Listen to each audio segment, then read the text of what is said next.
mortalidad materna en nuestro país. 161 muertes maternas por 100.000 nacidos. Es elevado, es la más grande del continente. ¿Y por qué se mueren las señoras? Por hemorragia, que podemos hacer en el control prenatal, ¿no? Tenemos unos factores de riesgo que nos van a decir, esta señora va a ser hemorragia, va a tener hemorragia en el parto. Nos está gritando el factor, nos está diciendo, oye, date cuenta que esta señora se va a complicar. Oye, date cuenta que esta señora va a tener preeclampsia a las 30 semanas y a las 32 se va a estar muriendo. Fíjate, date cuenta, pregúntale. La señora te está diciendo, doctorcito, mi anterior embarazo he tenido, no dicen preeclampsia, dicen la presión se me ha subido.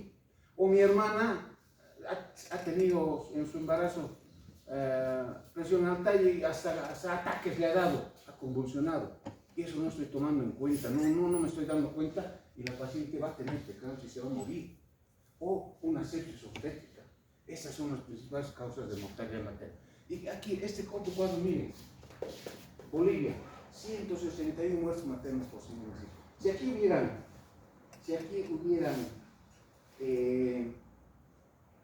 420 señoras, si aquí en vez de hombres salimos de aquí, pero hay 420 señoras, una se va a morir. Una se va a morir de estas 420. Lo que es bien diferente en Chile.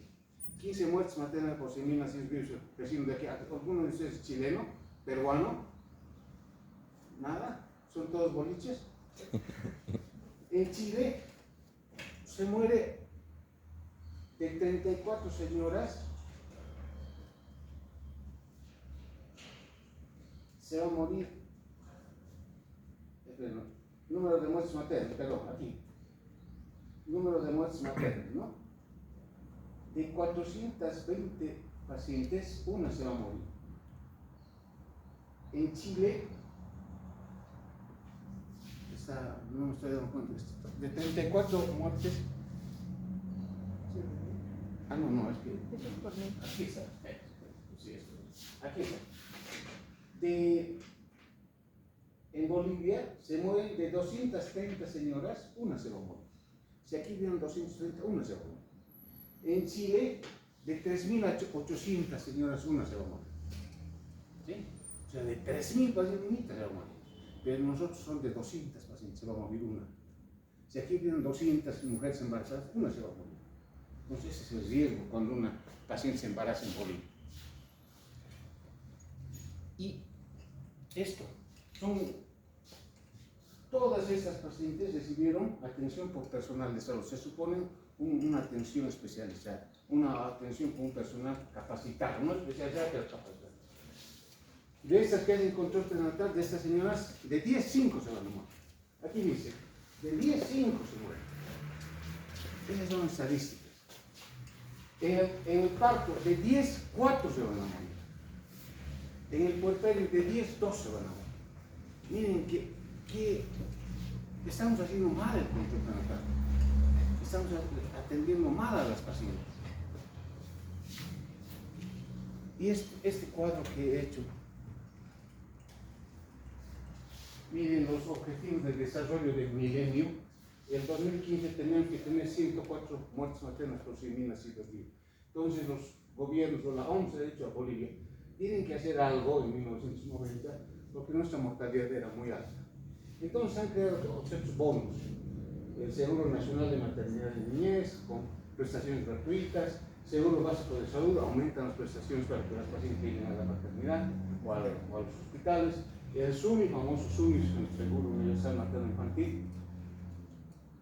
Y este SUMI se complementa con el bono Juana Azurduy de Padilla, les dan un dinero a las pacientes, y con el subsidio universal prenatal, arroz, azúcar, aceite, les dan a las señoras más o menos un monto de 3.000 bolivianos si la señora hace control prenatal, hace atención de parto en un hospital del Ministerio de Salud y su control de niño sano durante 2 años. Entonces reciben un dinero. Y viene el SUS, 1.200 prestaciones gratuitas, todo es gratis, pero ni así asisten las señoras al control prenatal o a los hospitales. Eso aquí en Cochabamba, tal vez, pero vayamos a la zona rural, y en la zona rural no van a control prenatal, no van a atender unidos al hospital, tienen en su casa con el de aquí, con el compadre o con el curandero. Entonces nuestra mortalidad no ha bajado. 161 muertes maternas. La semana pasada estaba hablando con una viceministra que vino aquí de salud a ver esto de la mortalidad y dice que nuestra mortalidad, como no tenemos estadísticas, con el censo del año pasado, está en 140 muertes maternas por 100.000 nacidos. A ver, es un dato no oficial, pero ha bajado un poco. Y para los objetivos de desarrollo sostenible, que finalicen en el 2030, vamos a tener, o sea, se debe llegar a 70 muertes por 100.000 nacidos. Eso siempre y cuando hayan políticas serias de salud. Y ustedes, jóvenes que van a ser los médicos del 2030, hagan un buen control prenatal. Les estoy hablando en materno infantil. ¿No? Materno. Miren, el control prenatal en 1929 en el Reino Unido tenía alta mortalidad materna. 420 muertes maternas por 100.000 nacidos. Entonces el señor Arthur Greenwood, el ministro de Salud, dice, los médicos del Reino Unido deben hacer unas normas para evitar o disminuir la mortalidad materna en el parto. ¿Sí? Hace estas normas y dice en esa norma que he encontrado, esa dice la norma 285, el control prenatal debe seguir esta pirámide. Hacer control prenatal al principio del embarazo, a la mitad del embarazo controlar los factores de riesgo, ya terminando el embarazo hacer todo un tratamiento y la paciente debe asistir a los hospitales al final del embarazo. ¿Sí? Con esas medidas en Gran Bretaña, en el Reino Unido, su muerte materna actualmente es de 13, pónganle 14 muertes maternas por 100.000 nacidos. Pero eso ha sido una política de salud grave porque hasta esa época se morían muchas señoras en el Reino Unido. Nosotros, acuérdense, 161 muertes maternas por 100.000 nacidos. Nuestro control prenatal. Aquí tenemos la tarjetita de control prenatal, el cartón, allá están los factores de riesgo, aquí están el consentimiento informable, el bono Juana Zurdoy, y esto, que son unos gráficos que yo pienso que ustedes van a ver cuando pasen ahora están pasando aquí en Ecoptesis, los que están haciendo control prenatal en consulta externa. Van a ver que esto nunca llega. Y esto nos puede diagnosticar un factor de riesgo. Si el feto está siendo muy grande, macrosómico, ¿qué va a pasar con ese niño? Cuando nazca, la señora va a tener hemorragia por distensión del útero, ¿sí? O tiene polidrama, o este niño no está creciendo, hay una restricción en su crecimiento. Aquí con esta curva me puedo dar cuenta. O con esta, si la señora está engordando demasiado, se está haciendo obesa. Si no hago estas curvas, no me voy a dar cuenta que está yendo mal en el embarazo. Entonces, a la vuelta de esta cartilla tenemos esto. Todo lo punteadito con amarillo es factor de riesgo, es alerta. Esto significa alerta, estos puntos. ¿Sí? Y cuando estoy haciendo el control prenatal, que voy a hacer más o menos hasta aquí, esto son antecedentes familiares, personales y antecedentes del embarazo anterior. Esto es durante el control prenatal, lo que hago, laboratorios. Aquí voy anotando sus controles prenatales, mejor si es un control prenatal temprano o precoz, y aquí hace el parto. Entonces aquí, promover el inicio temprano del control prenatal. Yo estoy en la comunidad, buscaré pues a las señoras embarazadas. ¿Sí? Haré un censo en mi comunidad, las llevaré al hospital. Lo ideal es hacer un control prenatal precoz, antes de las 14 semanas. Investigar antecedentes o factores de riesgo a través de un interrogatorio. Aquí no estoy diciendo nada sofisticado. Ecografía. Ustedes para el diagnóstico de cálculos en vesícula biliar, ¿qué haces? Ecografía. ¿Sí? Aumento del líquido amniótico en el niño, en el embarazo, en el útero. Ecografía. A eso nos hemos acordado. Antes, yo cuando era estudiante no había ecografía, no había ecógrafo. Entonces la clínica, el interrogatorio, el examen físico, eso es lo que nos daba el diagnóstico. Antes, buscar o investigar, como ya les he dicho al principio, detectives, factores de riesgo que van a complicar la gestación a través de un interrogatorio. un buen examen, pero al principio de la gestación. ¿Sí? Y una detección precoz. Eso es bien importante, detección precoz. Cosa de que la señora llega a las 3 semanas y tenga una complicación leve, una like. No se esté muriendo. Manejo multidisciplinario, eso sí, tenemos que manejar. Si yo veo un factor de riesgo, las derivaré pues, a un especialista. No me la atendré en mi posta y se va a complicar. Y una referencia adecuada, justificada y oportuna. Eso es bien importante. ¿Para qué un buen control prenatal? Para que nosotros hagamos antes de que se complique la señora, ahí está. Menos de 14 semanas, un buen control prenatal, una buena historia clínica, una anamnesis adecuada, un buen examen físico, pedir hacer un índice de masa corporal, ver si la señora no está muy obesa, pues puede haber embarazado ya estando obesa. ¿Sí? Entonces tenemos que controlar eso. En el embarazo va a subir 14, 16 kilos, se va a hacer más obesa, va a llegar con una obesidad mórbida al final del embarazo y eso es complicación grave. ¿Sí? Verificar factores de riesgo por ecografía a las 11, 13 semanas. Eso probablemente no vamos a tener en el Instituto de Salud, pero ¿para qué un buen control prenatal la primera vez? La primera vez, una buena anamnesis. Si yo tengo una paciente que está viendo por primera vez, me daré el tiempo. Viene segunda, tercera vez, ya de esas señas ya se ha revisado y tal vez un lapso de tiempo más corto en esta señora. Pero en la primera vez me daré el tiempo. ¿Para qué? Para evitar que se compliquen con hemorragia, con preeclampsia o con sepsis. Esas causan muerte, puede ser puesto una calavera. Esas complicaciones causan muerte. Entonces, ¿qué vamos a hacer? Estos son los factores de riesgo que están en aquel librito que pueden comprarse aquí en la primera fotocopiadora y son 23 factores de riesgo. Si un hito se marca como positivo, entonces es alto riesgo obstétrico. Eso puede ser como antecedentes obstétricos en el embarazo actual o la historia clínica general. ¿Cómo vamos a clasificar el riesgo? En el primer control prenatal. No a las 30 semanas, ahí ya no se clasifica. Ahí ya está complicada la señora. En el primer control prenatal, al inicio del embarazo, vamos a detectar factores de riesgo en el primer control prenatal y de esos cuánto es el porcentaje, hemos dicho al principio, que se van a complicar. De 100 señoras se van a complicar 30. Y de esas 30, 80 se pueden morir. ¿Sí? De esas 30 señoras, 24 se pueden morir. Entonces, en el primer control prenatal, no a la mitad o al final del embarazo. Y tiene que cambiar el paradigma, ¿no? El control prenatal debemos enfocarlo hacia el alto riesgo. Si no encontramos factor de riesgo, pues la señora va como un embarazo de bajo riesgo. Pero si encontramos un embarazo con factor de riesgo, se detectan tempranamente, la catalogamos como alto riesgo obstétrico. Entonces, el control prenatal dice debe hacer énfasis no en el número. Este doctorcito ha atendido 30 controles, qué bueno es. Es un pelotudo, porque no está diagnosticando factores de riesgo.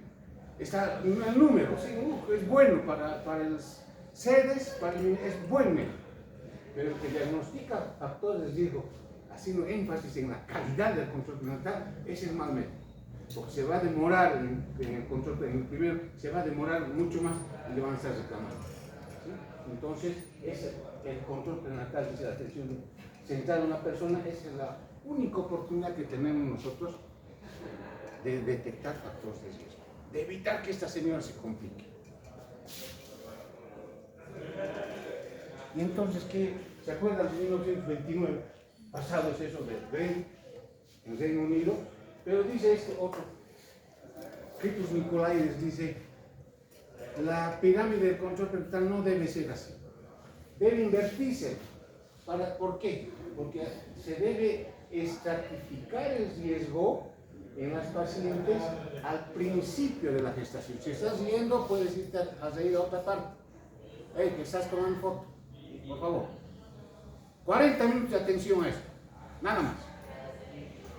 Les voy a pasar, esto no es necesario que tomen fotos, les voy a pasar las diapositivas. Esto no es secreto, es para ustedes. Hacer un control prenatal al principio de la gestación. Hacer un control prenatal con enfoque de riesgo. Detectar factores de riesgo. Esto es bien importante. ¿Sí? Este señor dice eso. Al principio, vamos a ver qué complicaciones pueden haber a las 11-13 semanas. ¿Qué complicaciones se van a producir en esta señora? A través de las características maternas, hallazgos ecográficos, si podemos, o marcadores bioquímicos de sangre, si podemos. Pero estas características maternas, factores biológicos, factores epidemiológicos, antecedentes familiares o personales, ahí tengo que enfocar. Factores biológicos, ¿cuáles serán? Que la señora esté gorda.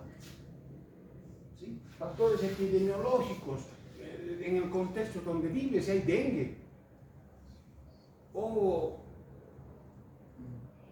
alguna otra patología donde no esté ingiriendo calcio o hierro.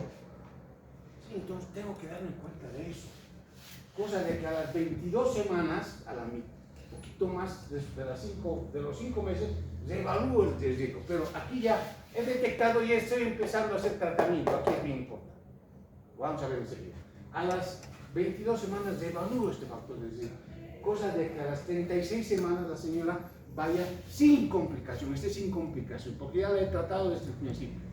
Pues si hay alguna complicación va a ser light, va a ser leve, llegue a las 40 semanas bien a tener su parto. Entonces Nicolaides dice, Nikiprus, que esta pirámide se debe invertir. Vamos a entrar a factores de riesgo. Hemorragia obstétrica. ¿Cómo podemos prevenir la hemorragia obstétrica? ¿Cómo podemos prevenir? Miren que hay factores de riesgo bajos. ¿Sí? Es un embarazo único, menos de 4 partos previos, no hay cobertura. Son factores de riesgo bajos. Esta señora no va a tener sangrado en el parto. ¿Sí? Hay factores de riesgo medio, intermedio. Una gestación múltiple, este útero puede sangrar. ¿Sí? O que tenga mioma. Este mioma va a impedir que se contraiga adecuadamente el útero y puede sangrar la señora. Son factores de riesgo medio. Pero estos son de alto riesgo. Y aquí, no se ve en la diapositiva, aquí dice, esto se hace en consulta externa. O sea, se detecta en consulta externa. Placenta previa, esta señora va a sangrar. ¿Sí? Esta señora sí va a sangrar. Esto no puedo prevenir, la placenta se acomoda previa a la presentación. Sospecha de acretismo placentario. ¿Cómo voy a sospechar? Desde el principio. Viene una señora y me dice, doctorcito, es mi cuarto embarazo, pero los 4 anteriores, o en mi quinto embarazo, los 4 anteriores he tenido aborto. Esa señora puede tener acretismo placentario, por los raspajes que han hecho en él.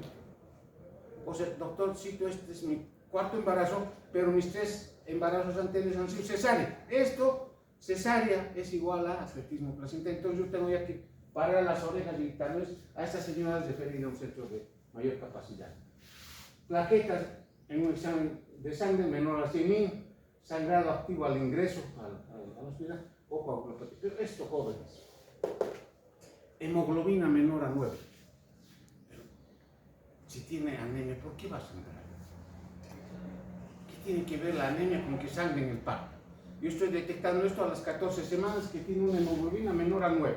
Si no corrijo esta hemoglobina durante toda la gestación, me están dando más o menos 8 meses para corregir esta hemoglobina, este nivel de hemoglobina. No le doy hierro, no le doy suplementos vitamínicos, no le doy fumarato ferroso, dice no el sulfato, porque el sulfato más produce gastritis que otra cosa. Fumarato ferroso que se absorbe mucho mejor. Y no corrijo esta anemia, la señora va a sangrar. ¿Por qué será? ¿Por qué va a sangrar? Hay un estudio grande. 847 millones de pacientes han hecho un estudio grande y miren de cuándo es. Lancet 2025, abril. Exactamente hace un año. Han hecho este estudio, son 327 estudios que ven factor de riesgo como causa de hemorragia. Los factores de riesgo con fuerte asociación con hemorragia postparto fueron anemia. Si yo no he corregido la anemia en el control prenatal, he hecho mi control prenatal masivo, en gran cantidad, pero ni me he fijado que esta señora tenía una hemoglobina de 8, esa señora va a sangrar. Esa ya como primera causa de sangrado. Entonces, ¿qué tengo que hacer? Corregir esta zona. ¿Sí? ¿Y por qué la anemia va a producir sangrado? Porque dice que una hemoglobina menor a 9 va a liberar o va a producir óxido nítrico en el endotelio y esto va a relajar la musculatura lisa, va a relajar la musculatura vascular y también la miometría. En el momento del parto no se va a contraer el útero. Y además dice, cuando hay una buena hemoglobina, esta buena hemoglobina dirige los glóbulos rojos, dice, dirigen o direccionan las plaquetas a los sitios de sangrado, pero si no tengo buena cantidad de glóbulos rojos, la hemostasia va a ser insuficiente, inadecuada. Y además el embarazo es de por sí, produce sangrado en el útero, porque en el útero se acumulan más o menos 700 a 900 cc de sangre. Está casi un litro de sangre está en el útero. Y cuando sangra, sangra de verdad. Paciente obesa. Si está obesa a las 14 semanas, si estaba obesa antes de embarazo, se embarazó, seguramente al esposo le gusta una señora gordita. Pero, si yo no corrijo esta obesidad, va a llegar al embarazo con una obesidad mórbida. ¿Por qué la obesidad produce atonía uterina? Y esta pobre contracción uterina en pacientes obesas. ¿Sí? Dicen que el triglicéridos y colesterol impiden la entrada de calcio al miocito.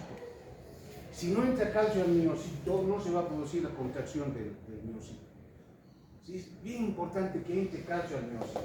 Entonces, el aumento del triglicéridos y colesterol impide la entrada de calcio al miocito y hace que la oxitocina no pueda aumentar la contracción cuando el colesterol está elevado. Entonces, en una paciente que llega obesa con obesidad mórbida al momento del parto, va a sangrar esa señora. No que le atiende el interno ni el residente primer año, debe atenderle un médico porque va a sangrar. Se va a descompensar y hemos visto con mis estudiantes, en 20 minutos la señora está mal.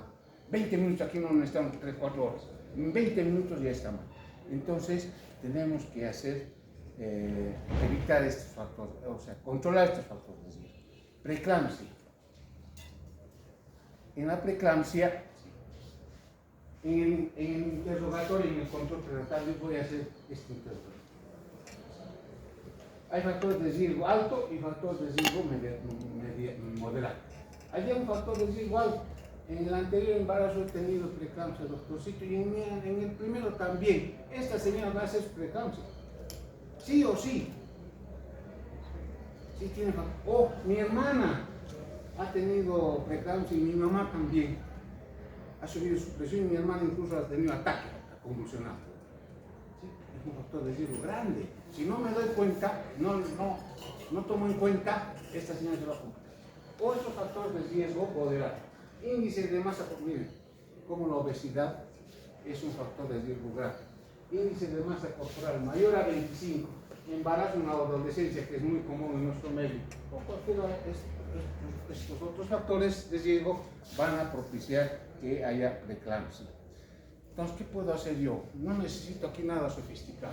La señora me ha dicho que su anterior embarazo ha tenido preeclampsia. Yo le tomo una muestra de sangre común, un hemograma. Hemos hecho un trabajo en la residencia y veo esta relación neutrófilos-linfocitos. Si está mayor a 5, esa señora tiene alto riesgo de desarrollar preeclampsia. O esto, las plaquetas menos de 225.000 en un examen común de sangre, del examen de sangre normal que se saca en el embarazo. Esto hasta en los primeros niveles hay laboratorio. O relación plaquetas-linfocito menor a 114 o un volumen plaquetario mayor a 10.4. ¿Qué voy a hacer? ¿Cómo voy a prevenir? En este momento, la señora 14 semanas me dice que ha tenido en su anterior gestación preeclampsia, yo tengo que empezar aspirina. aspirinita de 100 miligramos, tengo que darle 100 miligramos en nuestro medio y empezar entre las 12 y 16 semanas. Una tabletita sublingual cada noche. No le va a hacer ningún daño, más bien va a ser benéfico. ¿Por qué? Se ha visto un estudio, este estudio ASPRE, que cuando se da aspirina desde las 12 semanas hasta el final del embarazo, va a disminuir el riesgo de preeclampsia hasta en un 86%, 89% ya, a las 32 semanas, a las 34 hasta en un 82% y a las 37 hasta en un 62%. ¿Qué quiere decir esto? Que solamente antes de las 32 semanas vamos a tener 11% de preeclampsia. Antes de las 34, 18% y antes de las 35, 38%. Esto es un tratamiento adecuado, lo que dice el protocolo. Y también nosotros sabemos que no consumimos calcio. ¿Dónde está el calcio? En la leche, en el huevo. La paciente del campo no consume eso, consume hidratos de carbono, entonces le daremos suplementos de calcio y también podemos iniciar metformina. La metformina es un microprecedente, pero que nos va a evitar la liberación de esta tirosina quinasa soluble. ¿Sí? Nos evita el daño endotelial, nos mejora el endotelio. En la preeclampsia, que ya han llevado preeclampsia, cuando van a ver que hay un daño endotelial, nos va a hacer mejora la angiogénesis de los vasos sanguíneos, o sea, mejora la circulación al niño. Entonces, todo eso es bien importante que nosotros sepamos y hacer el tratamiento antes de las 14 semanas. ¿Con qué? Con metformina, con aspirina y con suplementos vitamínicos, el más. Metformina, le puedo dar 500 o un gramo cada día. Aspirineta le doy 100 miligramos sublingual cada noche y suplementos vitamínicos. Y estos suplementos vitamínicos, no el hierro que dan aquí en el ministerio, que tengan antioxidantes. ¿Por qué? Porque necesitamos, aparte de hacer un buen control que nos da la señora, necesitamos que este niño también tenga pues, un buen desarrollo neurológico.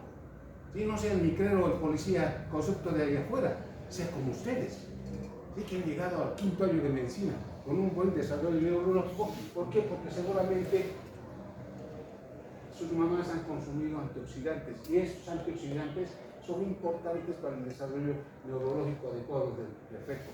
Omega 3, ácido fólico, yodo. ¿Sí? Los suplementos que se dan en el ministerio son sulfato ferroso y ácido fólico, no tienen más. Nosotros tenemos que consumir estos omega 3 principalmente, que están en estos multivitaminas. ¿Por qué? Porque no consumimos alimentos de mar. Los peces azules, salmón, atún. ¿Sí? Vamos a comprar un atún al súper, 40 bolivianos una latita de ese tamaño. ¿Sí? No el lidita, el atún bueno, ¿no? El lidita parece que no es atún, es otra cosa. Bueno, entonces, más. No se olvide. Sepsis obstétrica, otro que mata. ¿Qué podemos hacer? Bien, la paciente es una paciente con ruptura de membranas. Entonces ahí nos tenemos que dar cuenta que puede haber una infección. Y esta infección nos va a producir una disfunción orgánica. ¿Sí? La sepsis produce disfunción orgánica, la paciente se muere. Una sepsis materna, ¿cómo va a venir la señora? Generalmente hay datos de ruptura de membranas, coriomioitis. Se va a complicar, tal vez un embarazo un poquito más avanzado. ¿Por qué? Porque no hemos hecho un buen control prenatal, no hemos detectado infecciones. Ha habido una infección que ha roto la membrana. ¿Sí? Hay una coriomioitis que nos va a romper la membrana. Entonces, ¿cómo va a venir la señora? Con fiebre. Va a venir, le hago un examen físico, va a tener frecuencia cardíaca elevada, va a tener frecuencia respiratoria elevada, va a estar disneica, va a tener una presión arterial baja. No necesito aquí nada sofisticado. ¿Sí? No aquí ecografía, como ha dicho el compañero. Aquí necesito una buena anamnesis, un buen examen clínico. Le voy a preguntar, tal vez su sensorio está alterado por la sepsis. Entonces, yo veo esos factores, les digo, principalmente fiebre, y le tengo que hacer el QI-SOFA. El QI-SOFA es una evaluación de la falla multiorgánica en forma resumida. Entonces, si le tomo la presión arterial y está menor a 90, es un punto. Si le tomo la frecuencia respiratoria y está mayor a 25, es otro punto. Y si le veo su estado mental, su sensorio, si está alterado es otro punto. Tal vez esto no vamos a encontrar todavía, pero sí, esos dos podemos encontrar en el sexo. ¿Sí? Presión arterial menos de 90 y la frecuencia respiratoria mayor a 25. Es una sepsis obstétrica. ¿Qué voy a hacer? ¿Sí? Lo primerito, tomar muestras para cultivo de sangre, orina, de la herida, de la placenta, de la vagina y luego empezar el antibiótico. En mi centro de salud. ¿Sí? No soy terapista ni nada para gastar el imipenem o el vancomicina. Le pongo lo básico que tengo en mi centro de salud. Le pongo un suero aquí. Miren, ¿qué hay que hacer? 6 pasos para hacer. Tomar 3 hemocultivos, aquí está. Tomar sangre para determinar el ácido láctico y cuantificar diuresis. Esto no voy a determinar en mi posta, pero yo le tomo la sangre y la puedo mandar junto con la paciente al laboratorio. Y administrar 3 antibióticos, oxígenos, puntas nasales y líquidos. Nada más tengo que hacer como médico general. Y esos antibióticos, ¿cuáles van a ser? Beta-lactámicos. ¿Cuál es un beta-lactámico? Beta-lactámico. Beta-lactámico. ¿No han pasado fármaco? ¿O han pasado de noche? Los beta-lactámicos son las penicilinas, cefalosporina. Entonces inicio una penicilina, 5 millones cada 6 horas o cada 4 horas. ¿Sí? Alta dosis. Aminoglucósidos.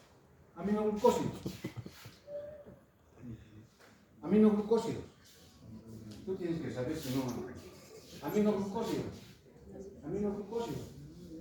Gentamicina. Nitrimidazoles. Metronidazol. Entonces estoy dando beta-lactámicos para gram positivos, aminoglucósidos para gram negativos. No tengo cultivo, no. Es empírico mi tratamiento. Pero ya le estoy empezando su primera dosis. Y nitrimidazoles, metronidazol para anaerobios, ¿sí? Para bacteroides.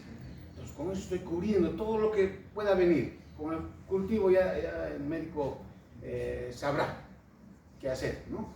Pero yo empíricamente, y adecuada, justificada y oportuna, no las referencias. Esta no es ni adecuada ni justificada ni oportuna.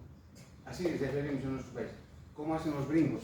Un gato se queda en un árbol, viene una ambulancia, vienen bomberos, helicóptero, todo para sacar un gato. Pero nosotros referimos a las pacientes.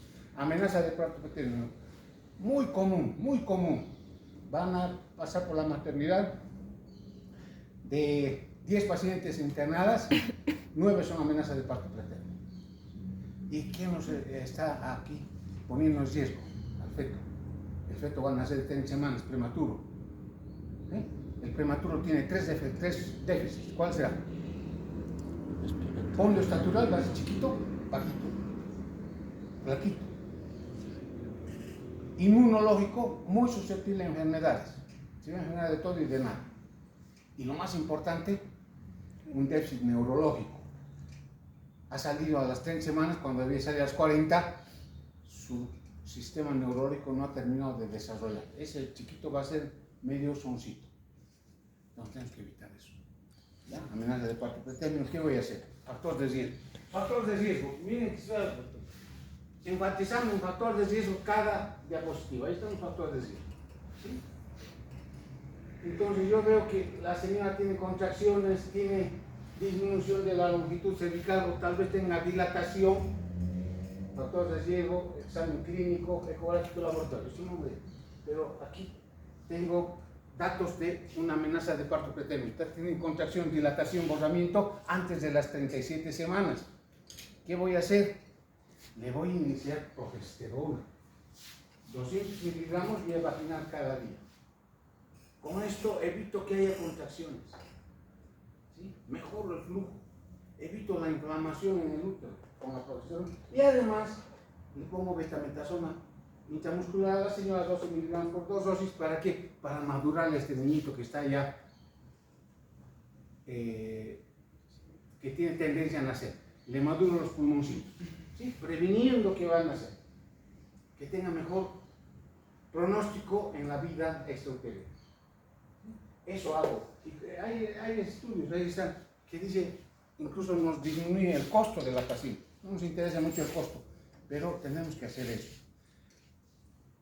La amenaza de parto, el parto que tenemos se produce porque tenemos estas infecciones, generalmente causa infección cérvico-vaginal, la infección urinaria, que es muy frecuente en el embarazo, y esta es la periodontal. ¿Cuándo hacemos valoración por el odontólogo a la mujer embarazada? Nunca, nunca. Y la señora tiene infección alrededor del diente, periodontal. Les comentaba, yo estaba dando esta clase a los médicos Bono en Santa Cruz, y un camba de atrás, pregúntame, ¿y qué tiene que ver, así, no camba de atrás, ¿no? ¿Y qué tiene que ver la infección aquí con la matriz? ¿Qué tiene que ver? Una infección aquí en el periodontal con el útero. ¿Por qué se produce la amenaza de parto materno? Porque habiendo una infección periodontal, se producen prostaglandinas aquí, por inflamación. Las prostaglandinas van por la sangre al útero. En el útero las prostaglandinas saben que entra el calcio al miocito. El miocito se contrae. Y al contraerse produce contracción uterina y nos produce dilatación de senos. Entonces eso tiene que ver la infección. Si no hago un control periodontal, un examen periodontal con un odontólogo, la señora puede tener una amenaza de parto preterno. No necesariamente una cérvico-vaginitis, tal vez la vagina está limpiecita, o una infección urinaria, no tenga infección, pero sí puede tener una infección periodontal. Y si no controlo esto, va a haber amenaza de parto preterno, morbilidad parietal. Diabetes. Factores de riesgo, miren, todos los factores de riesgo. Edad materna, en los extremos, el peso materno, el único que nos salva es un peso menor a 40 gramos. Pero después todos tienen factores de riesgo, todos los del 1 hacia la izquierda, factores de riesgo. Negra, todos para la ovulación, factores familiares de primer y segundo grado que hayan tenido diabetes, embarazo con peso grande para la edad gestacional, el anterior, embarazo o una diabetes gestacional previa. ¿Sí? Tal vez no estén porque no hay diabetes gestacional, pero sí todos son factores de riesgo. ¿Qué voy a hacer? ¿Cómo voy a diagnosticar bien el control prenatal? ¿Cómo diagnostico? Es fácil, no necesito nada sofisticado. Le hago un examen de sangre o le tomo una glicemia, no en ayuno, haya tomado desayuno. Si está mayor de 200 miligramos es una diabetes gestacional. ¿Sí? O le puedo tomar esa hemoglobina glicosilada, pero si está mayor a 200 es una diabetes gestacional. ¿Qué voy a hacer? Le hago las requiero, en mi posta no voy a hacer nada, pero en las referencias le van a hacer una prueba de tolerancia a la glucosa, la de O'Sullivan, con 50 gramos de glucosa, y si este es menor, o sea, en ayunas, le doy a tomar 50 gramos de glucosa. Si es menor a 150, a 140, no. Si es mayor a 200, diabetes gestacional. Aquí ya no tengo que hacer muchas citas. Pero estás entre 140 y 199, le hago otra prueba de tolerancia, tal vez 2 días después, le doy 75 gramos de glucosa y voy a tener 3 resultados. En ayuno, menos de 92, normal, le doy 75 gramos de glucosa y a la hora le tomo el azúcar, la glicemia en sangre, si está menos de 180, normal, y a las 2 horas menos de 153, normal. Cualquier valor superior a eso, diabetes gestacional. ¿Sí? Estoy haciendo el diagnóstico. Estoy haciendo el diagnóstico y las referiré a la paciente a un centro de mayor capacidad resolutiva, y además se puede hacer ese índice de HOMA. Aquí tenemos, se puede bajar en el celular, es una aplicación. El índice de HOMA, que es hacer una relación entre la glucosa sérica y la insulina en ayuno, para ver si hay resistencia a la insulina. ¿Por qué en el embarazo hay resistencia a la insulina? Hay dos cosas. La placenta produce hormonas, lactógeno placentario, cortisol, progesterona. Estos tienen efectos antiinsulínicos, o sea, producen una resistencia, hacen que la glucosa no sea captada por la insulina. ¿Sí? La insulina, ¿qué hace a la glucosa? Agarra, ven glucosita, te meto a la célula. ¿No ves? Ven glucosita, te meto a la célula. Pero cuando hay estas enzimas o estas hormonas placentarias, la insulina quiere agarrar y es una ciega la insulina, no le puede atrapar a la glucosa. Hay una resistencia a la insulina y esta glucosa se va al niño. ¿Para qué? Para hacerle crecer al niño. Eso hacen las hormonas de mi glucosa, porque aquí necesitamos para el niño. Entonces, eso puede aumentar. Y si nosotros no hacemos esta pruebita para resistencia a la glucosa, esta señora va a desarrollar diabetes. ¿Sí? Prueba de obesidad, la madre de todos los vicios. Todos son factores de riesgo. Muerte fetal, aborto, preeclampsia, diabetes gestacional, feto gran calidad gestacional, cesárea, todos son factores de riesgo. Pues la obesidad es la madre de todos los vicios.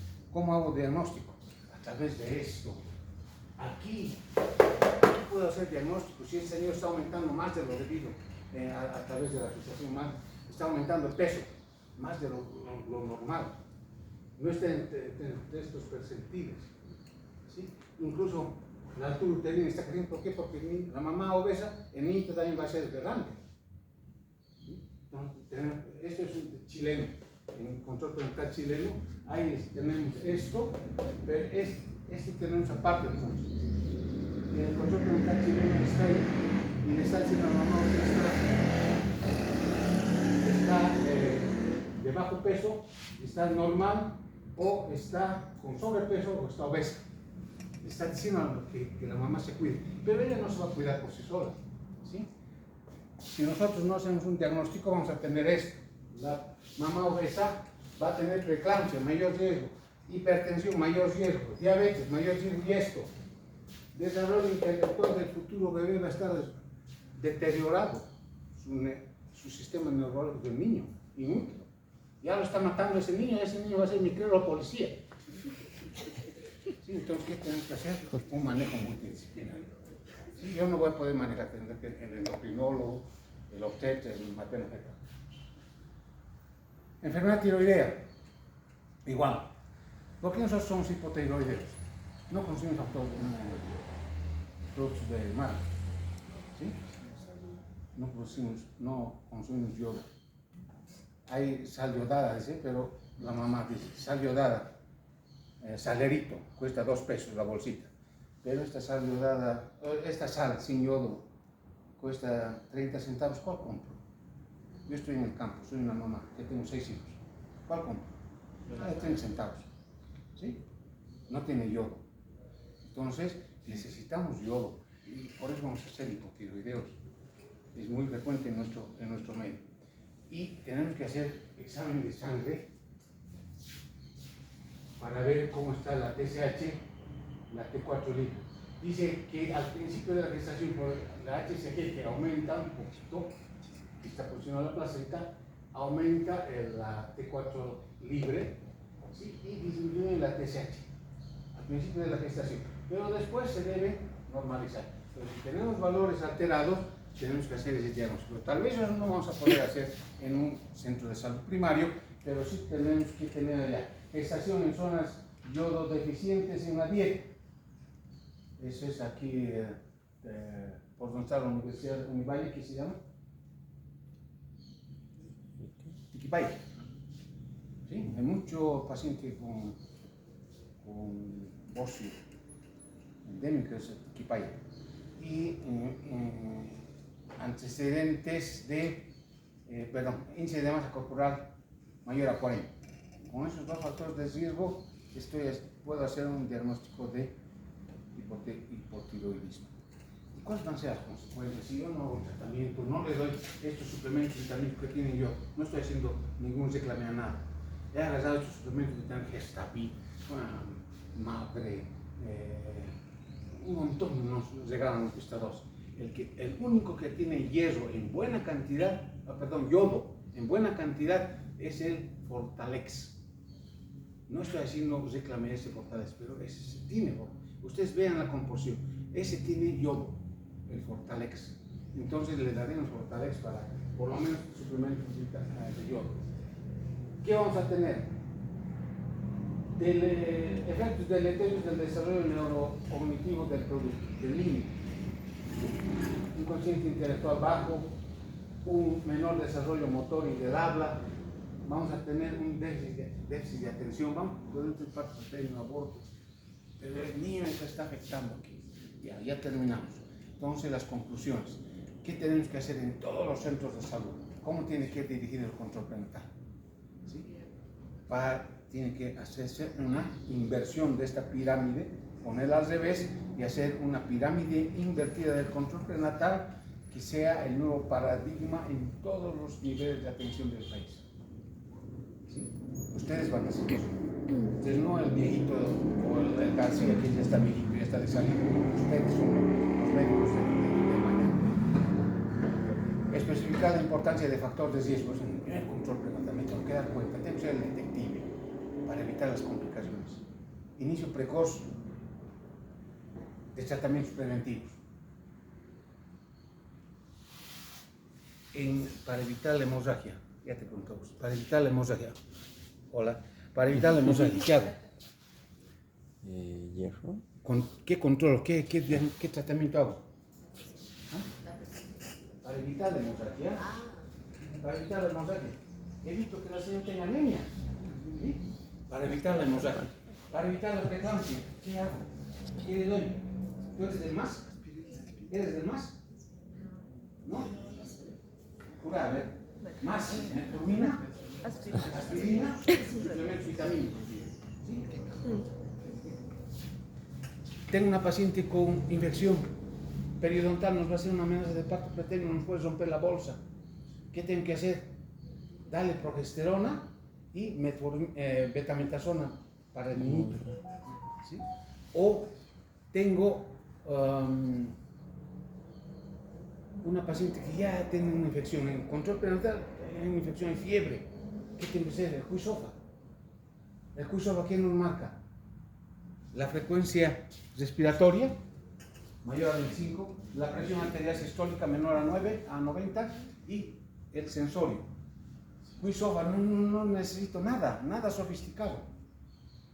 Si tiene una infección, le empiezo beta-lactámicos que no me han sabido decir. Penicilina, ampicilina, cefalosporina. Pero inicio con lo más suave, penicilina sódica. Le pongo 6 millones, 5 millones cada 4 horas. Le estoy poniendo 6 veces. ¿Sí? 5 por 6, 30. 30 millones, hay frasquitos de 30 millones. Gentamicina, le pongo 80 miligramos cada 8 horas. Endovenoso. Y le pongo metronidazol, 500 miligramos cada 8 horas. Le estoy cubriendo gram positivos, gram negativos, bacteroides. Referencia a ajo, adecuada, justificada y oportuna. Adecuada, estabilizar a la paciente, ponerle su antibiótico, ponerle su betametasona, controlar la hemorragia, le pongo suero, un ringer lactato, ¿sí? Trendelenburg, y las refiero, no las refiero, la pongo a la ambulancia, se va a complicar en el trayecto, y hacer un manejo multidisciplinario cuando llegue a centros de salud de mayor capacidad resolutiva. Entonces esto dice Kippur Nicolaides, hacer una inversión de la pirámide de control prenatal para identificar factores de riesgo específicos en la paciente y hacer un seguimiento individualizado. Nosotros tenemos aquí la libretita integral de la salud de la gestante. Sí, es una libretita, es un librito para que la señora vea cómo está yendo su embarazo y tenga conocimiento. La bibliografía les voy a pasar, pero que esto más. Al principio de la clase tenemos 2 minutitos. Les dije qué es ser médico. ¿Qué es ser médico? Aquí está una estudiantes donde están nosotros, no han venido, no está el